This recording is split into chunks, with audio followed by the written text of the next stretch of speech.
Chapitre 27 Voyage de Candide à Constantinople. Le fidèle Cacambo avait déjà obtenu du patron turc qui allait reconduire le sultan Ahmed à Constantinople qu'il recevrait Candide et Martin sur son bord. L'un et l'autre s'y rendirent après s'être prosternés devant sa misérable hôtesse. Candide, chemin faisant, disait à Martin: « Voilà pourtant 6 rois détrônés avec qui nous avons soupé. Et encore, dans ces 6 rois, il y en a un à qui j'ai fait l'aumône. Peut-être y a-t-il beaucoup d'autres princes plus infortunés. Pour moi, je n'ai perdu que 100 moutons et je vole dans les bras de Cunégonde. » Mon cher Martin, encore une fois, Pangloss avait raison, tout est bien. Je le souhaite, dit Martin. Mais, dit Candide, voilà une aventure bien peu vraisemblable que nous avons eue à Venise. On n'avait jamais vu ni ouï conter que 6 rois détrônés soupassent ensemble au cabaret. Cela n'est pas plus extraordinaire, dit Martin, que la plupart des choses qui nous sont arrivées. Il est très commun que des rois soient détrônés, et à l'égard de l'honneur que nous avons eu de souper avec eux, c'est une bagatelle qui ne mérite pas notre attention.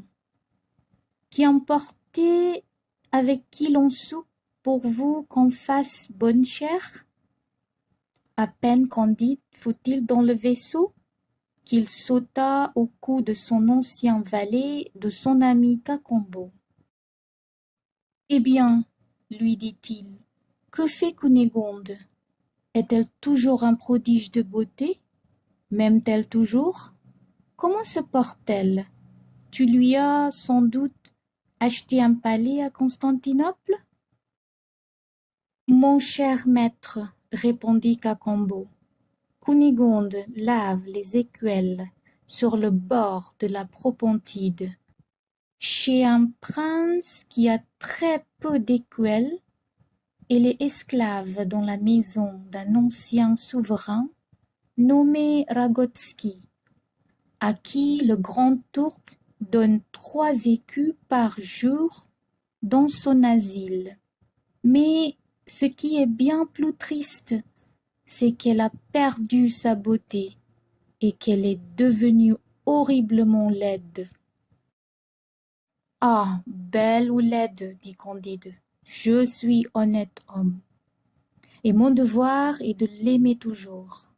Mais comment peut-elle être réduite à un état si abject avec les 5 ou 6 millions que tu avais emportés? » « Bon, dit Cacambo, ne m'en a-t-il pas fallu donner 2 au seigneur Don Fernando d'Ibarra, y Figueora, y Mascarenes, y Lampourdos, y Souza, gouverneur de Buenos Aires, pour avoir la permission de reprendre mademoiselle Cunégonde? Et un pirate ne nous a-t-il pas bravement dépouillés de tout le reste?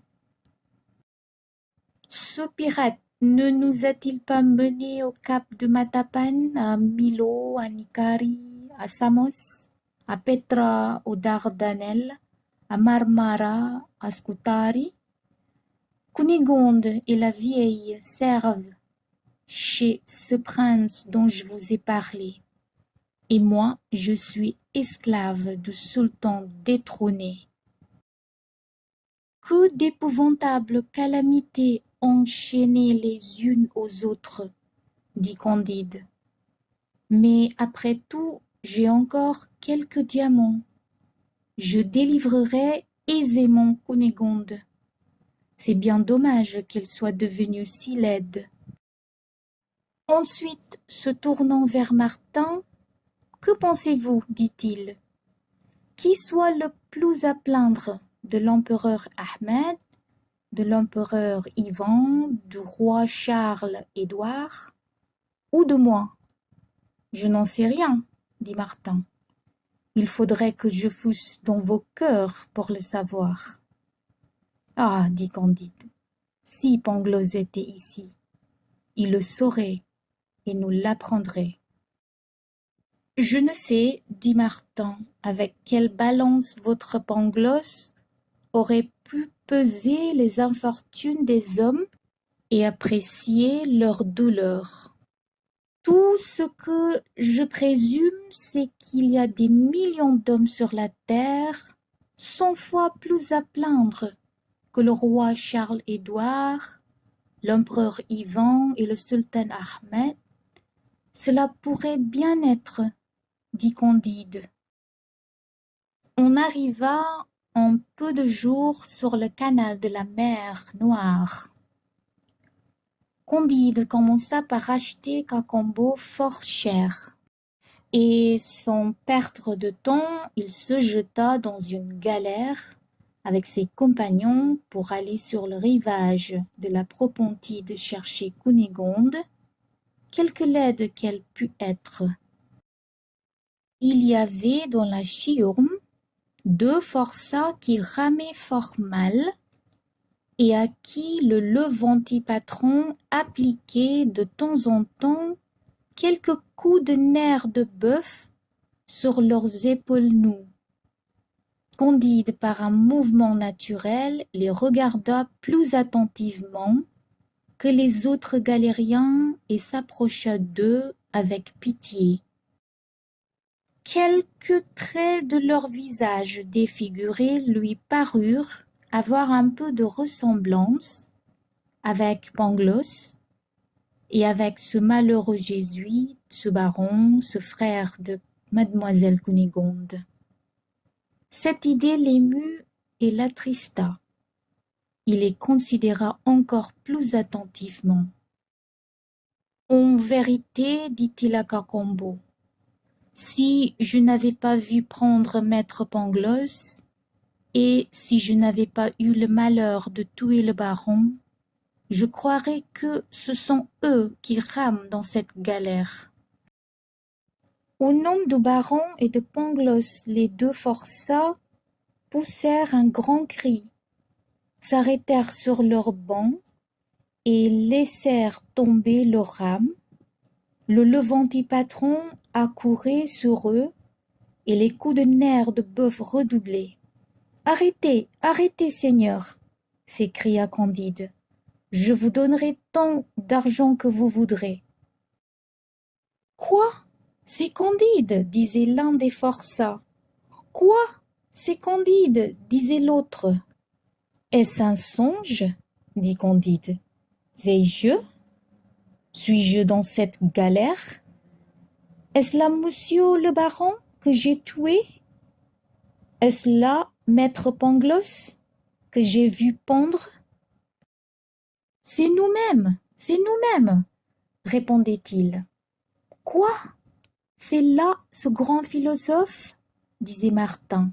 « Eh, monsieur le levanti patron, dit Candide, combien voulez-vous d'argent pour la rançon de monsieur de Tandetentranck, un des premiers barons de l'Empire, et de monsieur Pangloss, le plus profond métaphysicien d'Allemagne ? » « Chien de chrétien, répondit le levanti patron. Puisque ces 2 chiens de forçats chrétiens sont des barons et des métaphysiciens, ce qui est sans doute une grande dignité dans leur pays, tu m'en donneras 50 000 sequins. Vous les aurez, monsieur. Ramenez-moi comme un éclair à Constantinople, et vous serez payé sur le champ. Mais non, menez-moi chez mademoiselle Cunégonde.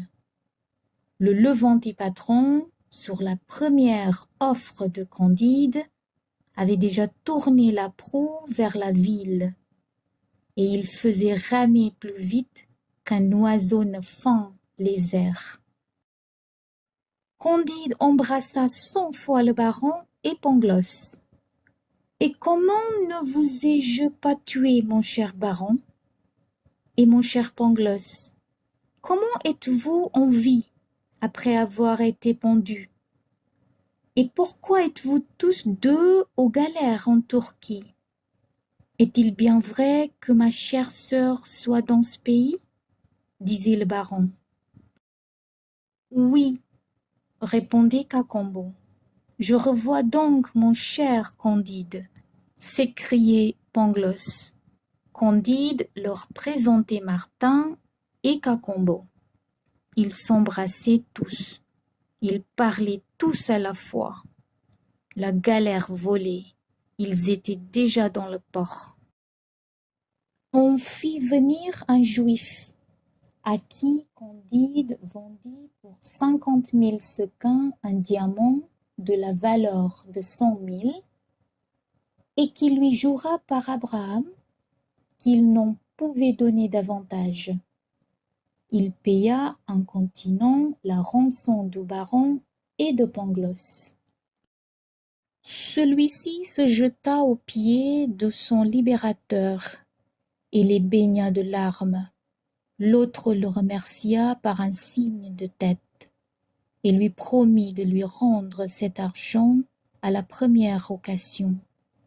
Mais est-il bien possible que ma sœur soit en Turquie? Disait-il. Rien n'est si possible, reprit Cacambo, puisqu'elle écure la vaisselle chez un prince de Transylvanie. On fit aussitôt venir 2 Juifs. Candide vendit encore des diamants, et ils repartirent tous dans une autre galère pour aller délivrer Cunégonde.